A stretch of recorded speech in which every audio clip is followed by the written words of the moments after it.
ሰላም ቸርች ብለን እንዴት ናችሁ? ዛሬ እንግዲህ ሄሉን በአዲስ አበባ ተገናኝተናል። የምንሰራው ዲጂታል ቢዝነስ ኦንላይን ላይ ነው። እኔ ከአትላንታ ነው የጀመርኩት። አንቺስ ከየት ነው የጀመርኩት? እኔ ቨርጂኒያ ስቴት ነው የጀመርኩት። እሺ፣ እዚህ ቢዝነስ ላይ ጥያቄ ልጠይቅሽ ነው ዛሬ። እሺ፣ ደስ ይለኝ። እዚህ ቢዝነስ ላይ ለምን ጀመርሽ?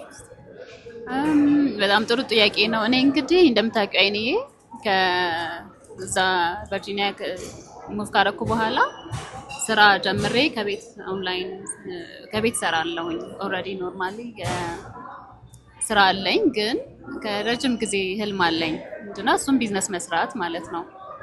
አስብ የነበረው ትራዲሽናል ቢዝነስ ነበረ ስለማላቅ ማለት ነው። ግን ይሄንን ኦንላይን ቢዝነስ አጋጣሚ ሳየውና በደንብ ገብቼ ውስጡ ሳጠናው ቢዝነስ ፕላኑ ምኑን ሳየው በጣም ኢንተረስቲንግ ነው። ስፔሻሊ እናት ሆኖ ብዙ ኃላፊነት ኖሮ ውጭ ሀገር ላይ ለሚኖር ሰው ትራዲሽናል ቢዝነስ መስራት ቀላል አይደለም። አት ዘ ሴም ታይም ደግሞ እኔ ህልም አለኝ ቢዝነስ መስራት ማለት ነው። ግን መች እንደማሳካው አላውቅም ነበረ። ሶ ለእኔ ምን ሆናለኝ? ጥሩ ኦፖርቹኒቲ ሆነልኝ። ስራ እየሰራው ሪሞት የሚሰራው ስራ እያለኝ ግን አት ዘ ሴም ታይም ኦንላይን ቢዝነስ ሲመጣ ለእኔ በጣም ቀላል ሆነልኝ እና ህልሜን ለማሳካት ልጆቼን እያሳደግኩኝ ጠቅሞኛል። አንቺስ? እኔ እዚህ ቢዝነስ ላይ የገባሁት ከመጀመሪያው ስነግርሽ እኔ 2018 ነው አሜሪካን ሀገር የመጣነው እና ልጄ ከጀመር 3 ዓመት ከግማሽ ልጄ ቁጭ ብዬ ነው ያሳደግኩት።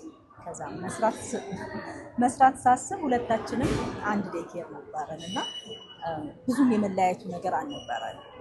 በኋላ ግን እሱ ፕሪኬ ሲገባ ጋፕ ኖረን ማለት ነው። ምክንያቱም እኔ ፉል ታይም ሰራተኛ ነኝ፣ አባቱ ፉል ታይም ሰራተኛ ነው። ልጄ ደግሞ የግድ አፍተር ኬር መግባት ነበረበት እና በቀን ውስጥ ያው የምትሰሩ ሰዎች እንግዲህ ውጭ ሀገር ታውቁታላችሁ። ፉል ታይም ሰራተኛ ማለት 8 ሰዓት ስራ ነው።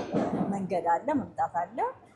ቢያንስ ከ10 ሰዓት በላይ ነው የሚፈጀው እና ያ ጊዜ በጣም ከባድ ነበር ለልጄ እና ሁሉ ጊዜ የሚለኝ ምንድን ነው መች ነው የምትመጪና የምትወስጂኝ ይባላል እና ቀን በቀን ማሳደርሰው ማለት ነው እና ያ ነገር በጣም ልቤን ያመኝ ነበር።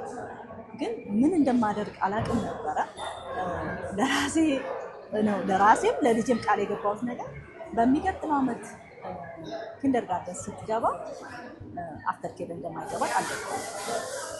እርግጥ ይህን ቢዝነስ አውቀዋለሁ፣ ብዙም ግን መተማመን የለኝም ነበር እና ያ ቀን ሲመጣ እና የቁርጥ ቀን ሲመጣ እዚህ ቢዝነስ ውስጥ ገባሁ ማለት ነው እና ያየሁት ነገር ምንድን ነው?